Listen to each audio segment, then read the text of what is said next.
Bienvenue au monde de la course. Je viens tout juste de revenir du marathon de Toronto, donc de retour au bercail, et je vais vous faire part un résumé de comment ma course s'est passée, mais aussi on va aussi parler des résultats des autres. Donc je vous montre l'écran pour ceux qui sont sur YouTube. Alors tout d'abord côté féminin, Magdalene Mazai du Kenya, 2:22:16 en première position.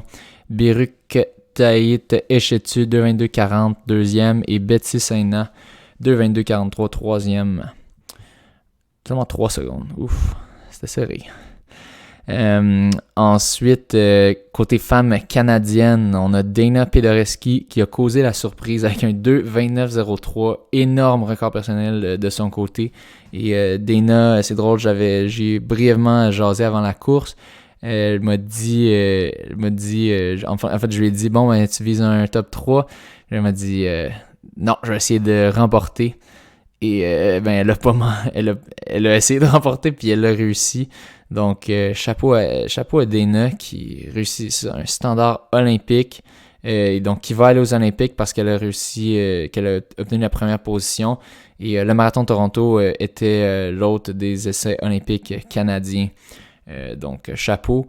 Elle cause vraiment la surprise. Elle n'était pas la favorite. Et beaucoup de personnes, les haters se sont tais. Émilie Setlack aussi cause toute une surprise. 2:29:48 et deuxième. Énorme record personnel de son côté aussi. Vraiment impressionnant. Des personnes qui ont beaucoup surpris plusieurs personnes. Elle rate par contre le standard de 18 secondes. Je sais qu'elle était un peu déçue de ça, mais quand même, je pense qu'elle est très contente. C'est un énorme record personnel de son côté. Et finalement, troisième, Kinsey Middleton. Je pense que c'était la favorite, 2:34:36. Elle est probablement un peu déçue, c'était pas sa journée. Mais qu'est-ce que tu veux? Souvent, le marathon, ça pardonne pas. Ça arrive, c'est pas la journée, puis ça se fait savoir. 2:50:34, Elissa Legault, la première québécoise. Et on avait aussi Alex Castonguay, deuxième québécoise. Et juste un petit peu derrière Elissa en 2:52:05. Environ 1 minute 30 derrière elle. Maintenant, regardons du côté masculin. Donc, première position, Philemon Renaud, 2:05 pile, qui encore une fois fait un record en sol canadien. Et donc, il se remérite, en plus de la bourse pour la première position, je pense que c'était autour de 20 000 ou 40 000. Puis trop sûr. En plus de ça, il se fait un autre 60 000 pour ça. Donc, il s'en met plein les poches. Et c'est pas la première fois, il avait fait ça l'année passée aussi. À chaque fois, il retranche quelques secondes. Donc, il doit être très content. On a aussi deuxième Lémi Beranu, 2:05:09. Il doit être un peu déçu, juste 9 secondes qu'il sépare du premier. Et beaucoup d'argent. Mais qu'est-ce que tu veux? Je pense qu'il a tout donné. Félix Chemonge, 2:05:12, troisième, et 2:05:13 pour Benson Kipruto en quatrième. Ça a dû être une chaude lutte. Je l'avais pas vu en live parce que j'étais loin derrière. Mais ça devait être intéressant à regarder. Ensuite, côté canadien, Trevor Hoffbauer qui cause la surprise, une énorme surprise. Je pense qu'il était classé 4e ou 5e ou 6e dans cette course pour finir chez les Canadiens. Finalement, il sort un 2:09:51, standard olympique. C'est un record personnel pour lui, je pense, d'au moins 5 minutes. Il vient d'obtenir une place automatique pour les Olympiques en remportant ses essais olympiques. Donc, chapeau. Tout le monde était ébahi de le voir en première position. Beaucoup pensaient, ah non, il va trop vite, il va casser. Puis finalement, c'est Cam Levins qui a cassé. Deuxième position, Tristan Woodfine, 2:13:16. Et troisième, Cam Levins, 2:15:01, qui était le favori. Mais je pense qu'il y a eu des blessures récemment. Je pense qu'il n'avait pas fini le demi de Philadelphie. Donc, je pense que c'est venu le hanter là. Et malheureusement, une contre-performance, je pense, de son côté.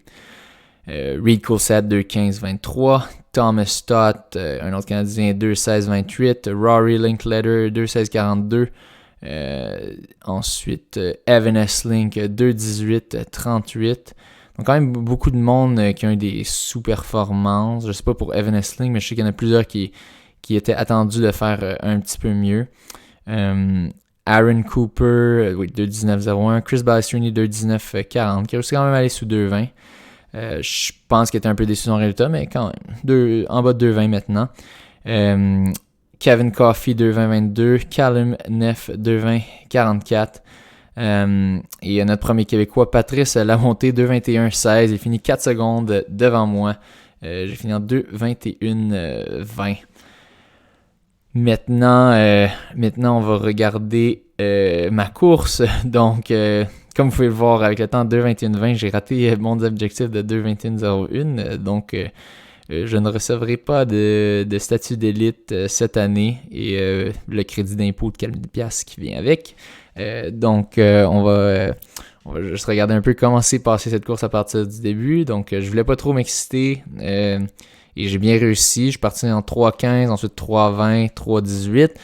Au troisième kilo, Anthony est venu me chercher, il est passé à côté de moi, il dit c'est parfait, on est à 9,55 pour 3 kilos, on est parfait, on garde ça. Ensuite, 3,16, 3,17, et là, il a commencé à partir avec le groupe devant lui. Ensuite, 3,18, 3,21, moi, je les ai laissés passer. J'avais quand même une petite crampe au début, donc je voulais la laisser passer. Je me dis, le marathon, c'est long, j'aurai le temps de les rattraper. 3,21, 3,19, 3,20 et 3,22 rendu à 10 kilos. Donc, à ce moment-là, ça va quand même bien un peu. Je sens que j'ai confiance que je peux aller rattraper. Et justement, une personne que je connais pas jusqu'à ce moment-là, Josh Lumani, qui vient à côté de moi, il dit hey, on va travailler ensemble, on va aller les rattraper, inquiète pas, force-toi pas pour les rattraper trop vite, inquiète pas, ça va venir. Et fait qu'on a travaillé un peu ensemble. Et 3,19, 3,23, 3,13, 3,17, 3,17. Là, on a commencé à rattraper le groupe. Je pense que c'est proche de là que Anthony Larouche a commencé à revenir en arrière un petit peu, aller un peu plus lentement et que là, on le rattrapait. Il est maintenant venu se joindre à notre groupe, tenter de s'accrocher à nous. Je pense qu'il a dit dans son post Facebook, c'est autour de 15 kilos qu'il commençait à vraiment avoir des gros problèmes. Ensuite, 3,15, 3,21, 3,18, 3,25, 3,28. Et c'est à ce moment-là que là, Josh, je pense qu'il est passé devant. Je pense qu'il a vu que ça ralentit un peu, il est passé devant sûrement. Je l'ai laissé aller. Je pense qu'Anthony a commencé à vraiment tomber en arrière. 3,16, 3,23, 3,16. Pendant tout ce temps-là, Patrice Lamonté était loin devant. Il était parti avec un groupe un peu plus rapide en avant. 3,16, 3,23, 3,17, 3,20, 3,24, 3,20 à 28 kilos. Et là, je commence à rattraper Josh et j'entends ses amis qui l'encouragent et il dit I'm not feeling well. Fait que je voyais que ça sentait la fin pour lui. Donc j'aurais à finir probablement seul ma course. 3,26 à 30. 3,25, 3,30, ça commence à ralentir un peu vraiment. Et là, mais je regarde sur ma montre et selon ma montre, j'étais en moyenne autour de 3,19. Puis là, je pense que j'étais rendu à 3,20 de moyenne. Donc, c'était encore tout à fait faisable. Fallait juste que je le tienne. Fait que dans ma tête, je me disais, allez, tiens bon. Tu vas l'avoir ton statut solide. Let's go, tiens bon. T'es pas venu là pour rien. Et là, j'ai réussi à sortir un 3,22, 3,20, 3,16, 3,25, 3,21. Là, il reste 5 kilos, 3,23, je pousse. Mes jambes étaient vides, mais je me disais, let's go, il faut l'avoir, je vais pas être venu pour rien. 3,23, 3,25. Là, 3,21 à 40 kilos, et là, c'est là que je vois mes amis. J'avais Aaron, Mélanie, John, mon coach, qui était là, qui encourageait, qui me criait, let's go. Là, fait que là, avec leurs encouragements, je sors un 3,15. Et là, vraiment, le dernier kilo, je sprint. J'ai fait apparemment un 2,50 sur ma montre. Donc, j'ai fait 1 km à vitesse de Kipchoge quand t'es allé sous 2 heures. Finalement, le dernier point, 6,66. Donc, les derniers 660 mètres, 2,12 apparemment. Donc, je sprintais à toute vitesse. Je voulais absolument obtenir le temps. Selon ma montre, je pouvais l'avoir. Mais finalement, ma montre, en fait, avait surestimé la distance que j'avais faite. Donc, si vous regardez, ça dit que j'ai fait 42,70 kilos. Mais selon le parcours, non. Donc, finalement, 2,21,20 Au final, très déçu. Je voulais vraiment obtenir ce standard Elite 4. Et finalement, c'est ça. Finalement, je vais devoir faire 100. Très difficile aussi parce que dans le fond, mon coach comptait là-dessus. Mais il comptait pas là-dessus pour survivre. Mais dans le fond, lui, pour obtenir de l'argent du gouvernement, 3500, je pense, il faut qu'il ait 2 athlètes élites. C'était moi et Mel. Mais maintenant, je n'aurai plus mon standard Elite 4. Donc, on peut regarder ici la table. Et là, vous me dites, mais François, t'as 25 ans. C'est 2,21,28 que tu dois faire, pas 2,21,01. Oui, j'ai 25 ans en ce moment. Mais le règlement fonctionne comme si c'est écrit « La performance réalisée par l'athlète devrait être égale ou meilleure que la norme correspondant à son âge au 31 décembre 2019 pour qu'une norme soit considérée atteinte. » Donc, le 17 décembre, c'est ma fête en fait. Donc, à cause de ça, j'aurai 26 ans le 31 décembre. Et donc, ça ne compte pas. Pourquoi est-ce que c'est fait de cette façon? Très bonne question. Au soccer, c'est fait de même pour classer avec qui tu joueras. Mais ici, on est pour soccer. Mais bref, vous dites, mais là, François, t'es en train de renter pour parce que tu l'as pas eu. Oui, c'est le cas, en effet. Je rente parce que je l'ai pas eu. Mais oui, si je l'avais eu, j'aurais probablement pas chialé. Mais là, je chiale pas, mais je me questionne juste pourquoi est-ce que c'est fait de cette façon. Et ce serait le fun que ça change, en tout cas, dans les années futures, parce que, ben, c'est un peu chiant quand t'es né en fin décembre, parce que, ben, tu te fais avoir dans tous les cas. Tu comptes comme si t'avais 26 ans, alors que, en réalité, la majorité de l'année, t'as juste 25 ans. Ce serait le fun de voir ça, un petit changement pour que ce soit à la journée que tu fais la compétition, ton âge à la journée de la compétition et non le contraire. Et comme ça, peut-être que mes normes seront une petite affaire moins difficile et pour d'autres aussi qui sont nés en décembre. Donc, December Babies, unissons-nous. Ceux de novembre aussi sont les bienvenus dans cette action collective. Et aussi à noter que les standards ont été rendus beaucoup plus difficiles au demi-marathon, au marathon aussi, et au 10 000 mètres, je crois, une petite affaire plus difficile, je suis pas sûr.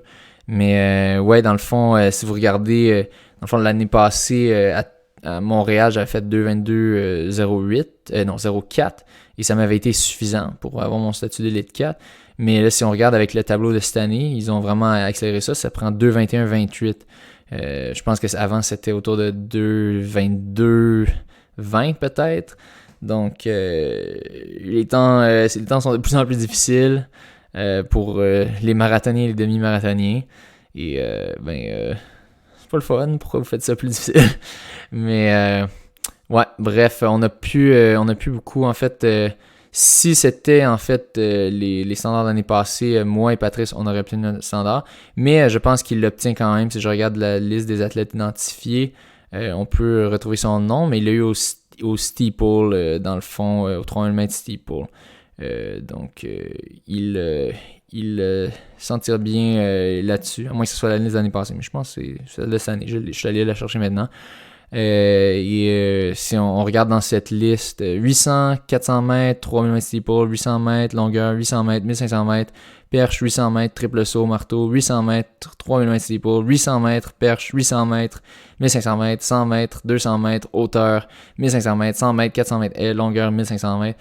Donc, pas de coureur de 5000 mètres, pas de coureur de 10 000 mètres, pas de coureur de demi-marathon et pas de coureur de marathon. Donc, on n'aura aucun athlète de vraiment longue distance élite cette année, à moins que je m'abuse, à moins que quelqu'un ait réalisé une performance sans que j'ai réalisé dans les derniers mois. Donc, peut-être que c'est un peu en lien. En fait, dans mon cas, ça va être directement en lien avec la majoration, les standards qui sont rendus plus difficiles. Parce que si on regarde avec le standard l'année passée, je suis pas mal sûr que pour 26 ans, ça devait être autour de sûrement 2,21,30 ou 2,21,40. Mais maintenant, avec les standards un petit peu plus difficiles, c'est un peu plus dur à aller chercher pour les athlètes de longue distance. Donc, ça serait le fun que ça soit plus que ça arrête de devenir plus dur pour nous. Et j'aimerais savoir pourquoi. Je pense que c'est en lien sûrement avec l'IAF. Sûrement peut-être qu'à cause des records du monde au marathon tombent plus fréquemment peut-être que ceux de 800 mètres. Possiblement. Mais en tout cas, ce serait le fun que ça baisse pas trop dans les années prochaines et qu'on considère l'âge à la journée de la compétition et non au 31 décembre parce que c'est pas le fun pour les bébés de décembre et novembre. C'est cela, donc c'était mon rant sur les standards difficiles, beaucoup plus difficiles à atteindre d'année en année pour les athlètes de plus longue distance. C'est sûr que en tant qu'athlète de longue distance, je peux me permettre de faire justement des courses sur route qui me rapportent de l'argent, en effet. Donc, c'est peut-être un argument à utiliser dans ce cas-là. En effet, avec la Coupe Québec aussi, ça s'est venu vraiment aider. Donc, j'ai fait quand même 2500 de revenus de ces courses-là. C'est quand même un 4000 de moins que je viens chercher pour mon statut d'élite. Et là, il y en a qui vont dire, là, t'aurais pu l'avoir ton temps, ton 2:21:01 si t'avais pas fait le Ticoun puis fait le marathon de Montréal. Et ces personnes ont raison. En effet, quand je regarde ça en sachant la performance que j'ai fait aujourd'hui, je suis à peu près certain que si j'avais eu un mois de plus d'entraînement, en effet, j'aurais pu aller le chercher. Par contre, mettez-vous dans ma peau. Moi, si je reviens un peu avant le marathon de Montréal, j'avais eu un build-up vraiment merdique. J'avais eu depuis le marathon de Rotterdam, j'avais eu des blessures à la bande iliotibiale qui m'avaient empêché de bien m'entraîner. Si vous regardez mes semaines d'entraînement sur Strava, on va pas les regarder, vous irez regarder vous-même, mais mes semaines étaient autour de 100-110 kilos. Puis ça, c'était mes bonnes semaines. Je pense que j'ai fait peut-être une semaine autour de 120-130, mais pas plus. Tandis un vrai build-up de marathon, si on regarde celui que j'avais fait de l'année passée, qui encore là n'est pas ce que je devrais faire à mon plein potentiel, c'est du 150, 160 dans les grosses semaines. Vous pouvez regarder le build-up d'Anthony, qui lui a eu tout un bon build-up. Ça, c'est un vrai build-up. Donc, dans le fond, moi, j'avais vraiment pas. L'entraînement était vraiment pas là. Donc, j'avais des forts doutes que je serais pas capable, que je pourrais pas faire le 2:21. 0-1, en plus que c'était un standard un peu plus difficile que l'année précédente. Donc, je suis allé avec l'option plus certaine qui était de faire le marathon de Montréal pour obtenir un 2500 $, qui était un petit peu plus garanti tant que je finissais la course devant les autres Canadiens, ce que je pense qui était plus raisonnable justement étant donné que tout le monde était à Toronto. Donc, c'est pour ça que j'ai fait le Ticoun puis que j'ai fait Montréal. Avoir su que j'étais en shape, qu'il me manquait juste ça, j'aurais fait les choses différemment. Mais avec les informations que j'avais à l'époque, je regrette pas ma décision. J'ai pris du temps à réfléchir puis c'est ça que je préférais faire pour m'assurer au moins un peu de revenus de la course. Donc, c'est cela. Pour ceux qui disent, là, tu penses juste à l'argent, quand tu veux compétitionner à haut niveau, il faut quand même que tu choisisses tes courses en fonction de l'argent ou les courses que tu vas essayer de faire, soit pour faire une performance qui va te donner soit du carding national, donc de recevoir de l'argent au fédéral ou au moins au provincial. Parce que tu mets beaucoup d'heures à l'entraînement. N'importe qui a déjà fait un gros build-up de marathon là, sérieux, qui s'entraîne mettons tous les jours puis qui fait vraiment du gros millage du 140-150 kilos dans les grosses semaines, saura ce que ça prend du temps. T'as pas le temps ou l'énergie de travailler une job à temps plein quand tu fais ça. Donc si tu fais pas une job à temps plein, il faut que tu aies des revenus de quelque part. Et donc, c'est là un peu qu'ils viennent les revenus. Donc, c'est pour ça que je parle autant d'argent. C'est parce que je veux pouvoir travailler 3-4 jours semaine au lieu de 5 jours semaine pour prendre le temps de récupérer de mes entraînements et avoir le temps de les faire aussi. Donc, c'est ce qui conclut cet épisode. C'est un peu un autre rant, un petit peu un genre rant. Mais qu'est-ce que vous voulez? J'aime ça ranter. Somme toute, je suis quand même content. je suis pas déçu de la façon que j'ai couru. J'aurais pas pu courir mieux cette journée-là. Mais le marathon, comme Anthony pourra vous le dire, le marathon, it's a bitch. Tu peux tout faire correctement puis quand même te faire avoir.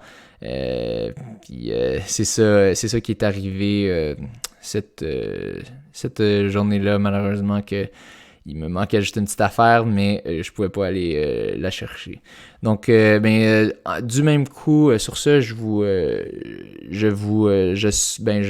donne tout d'abord mes félicitations à tous ceux qui ont couru en fin de semaine, soit au marathon de Toronto. On a eu beaucoup de premières performances dans notre club. Je pense à Arnaud, qui avait sa première tentative. Je pense que Dohan s'asseyait sur le marathon, mais je suis pas sûr. Maxime Lopez qui a quand même fini en bas de 2,28 pour son premier marathon. Félicitations. Et tous ceux qui écoutent le podcast, si vous étiez à Toronto ou bien au marathon du Petit Train du Nord, parce que je sais qu'on a quand même beaucoup d'auditeurs qui étaient présents là-bas. Un beau marathon descendant. Je pense que les conditions étaient bonnes cette année.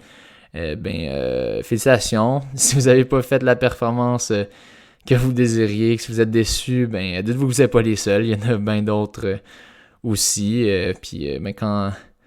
Quand on se compare, on se console, ou quand on regarde, il y en a d'autres que ça va pas bien non plus, on se dit, c'est le marathon. C'est ça que ça fait le marathon. Ça déçoit bien souvent. C'est un peu ça la beauté, mais en même temps, ça peut devenir frustrant. Donc, sur ça, je vais pas ranter plus que ça. Je vous laisse récupérer tous ceux qui ont fait le marathon, et essayer de vous relever sans vous casser le dos, hein, sans vous étirer les ischio-jambiers, parce que en ce moment, c'est ça que je risque de faire si je me lève trop vite. Sur ce, bonne semaine.